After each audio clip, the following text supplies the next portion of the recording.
1-yard attempt. Far hash put down. Kick is up and blocked. On the turn, picked up by Haley. Haley to the 50, the 40, 30, 25, 20. Haley 10, 5. Touchdown, Penn State. Marcus Allen blocked it, and Grant Haley takes it to the house. And the Nittany Lions electrify Beaver Stadium. Penn State, the shocker on Saturday night over #2 Ohio State. First win over a top 2 team since 1990. They are now into the top 25 for the first time since 2011.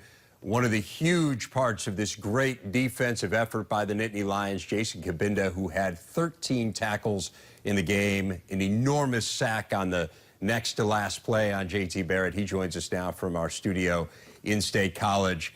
And Jason, take me back from the moment the clock hit 0. What is the memory that is most etched in your mind? I mean, to me, I'd never been in an atmosphere where the fans, rushed the field. And, I mean, it was just such an emotional win, and a win that this program, really needed. Everyone knows the kind of adversity this program has gone through over these past 5 years. And the players, since back to the recruiting class of Joe Paterno, have really gone through with these sanctions and everything. And to have a win like this, I mean, it was just so special. And, I mean, we needed it, and it happened. And, I mean, it's like we flipped the campus upside down. I mean, it was a crazy atmosphere here, and it was unforgettable, and definitely something that I'm going to remember for the rest of my life.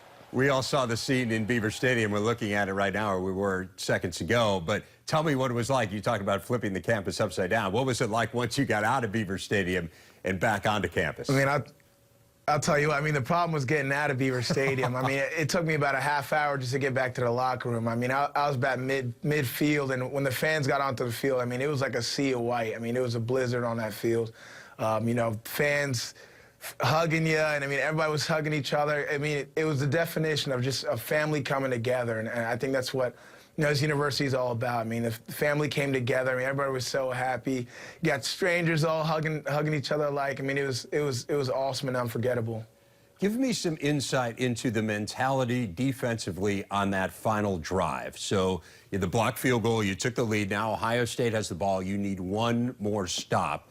What were you thinking? What were you guys discussing? I think we went in there confident. I mean, that was the biggest thing. We went in there confident. We made sure the crowd, played a role. I think for me, I kind of took it as, I think there was 4 minutes and 27 seconds left, when that drive started. And I just thought to myself, looked at it as if it was a winter workout, and we were at the last station, the go-around. And it was just give everything you got. And, that's what we did. I mean, the D-line showed up huge. We came up with a couple critical sacks, and were able to stop JT Barrett and their last final surge. So, I mean, it was incredible. What's amazing to me is the contributions that you made, the contributions Brandon Bell made. I mean, he was all over the field as well. The two of you were phenomenal. And for both of you, first game back from injury, at what point did you realize that you'd be ready to go for this one? About a week earlier, I found out from the team doctors that, I'd be ready, and, I was texting B-Bell and making sure he'd be good. So, knowing we'd both be back, I mean, it definitely brought a lot of confidence.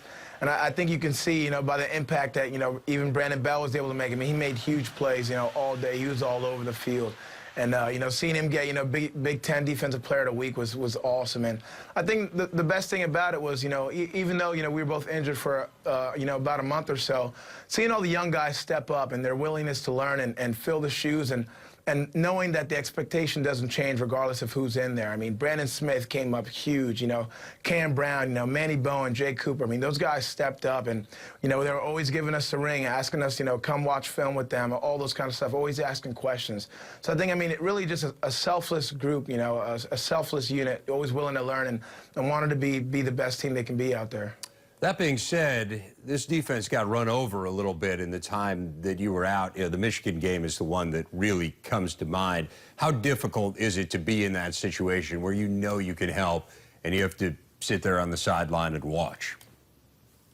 Yeah, it's tough. Being on the sidelines and knowing you can't be out there with your brothers, it's definitely tough. But, you try to do the best, you can to help the team and, stay involved and be around. To me, I think games like that is kind of when the defense and, those young guys get to grow up. And, you saw this defense and really this entire unit as a team really grow through those tough games and through this, stretch that we've had multiple guys out. And as you can see, when we had guys back, I mean, the confidence was just amazing and off the charts. Jason, how do you refocus now as a team? Because you've got another game coming up this weekend. You're facing Purdue. You guys haven't been great on the road. How do you get back into the mentality of we got another game to prepare for?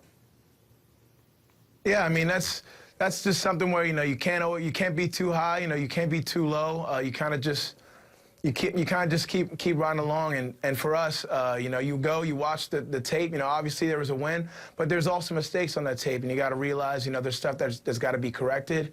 You go on, you throw on that next team's film, and you kind of forget about it and get refocused and start looking towards Purdue and hoping to be 1-0 this week and kind of taking that same mentality to be 1-0 each week. Penn State linebacker Jason Cabinda. Again, congratulations on the win, Jason. Thanks for spending a few minutes speaking with us. Thank you very much. I appreciate it.